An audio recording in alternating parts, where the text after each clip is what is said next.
जड़ा असी जोड़ा विखा रहे हैं एक मगर नर है तो शर्मीली मादी है और बहुत अच्छा इस जोड़े का रिजल्ट है। तो चलो फिर यदि मैं तुहानू अख विखाना तो कुंडा भी सेंटर च है जी, यदी अख है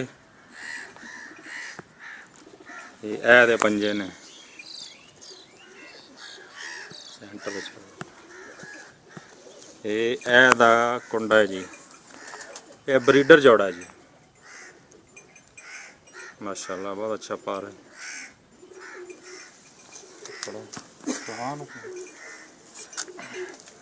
यह जनाब शर्मीली मादी है,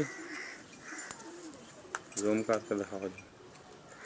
इस नर की जड़ा मादी है जी, अख है दी, पंजे ने दे। तो बहुत दोस्त कहते हैं तुसी पंजा नहीं दिखाते, इसलिए असी पंजा भी हुण दिखा रहे हैं। यह जनाब इहदा पार है जी, बहुत अच्छा रिजल्ट दिता है इस जोड़े ने। हुण पूरी दिखाओ जी।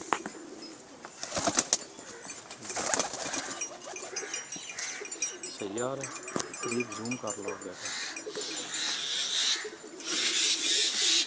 और जूम कर है जी। शर्मीली मादी है तो कमगर नार, बहुत अच्छा जोड़ा है जी, बहुत अच्छा रिजल्ट दिता है इस जोड़े ने माशाल्लाह।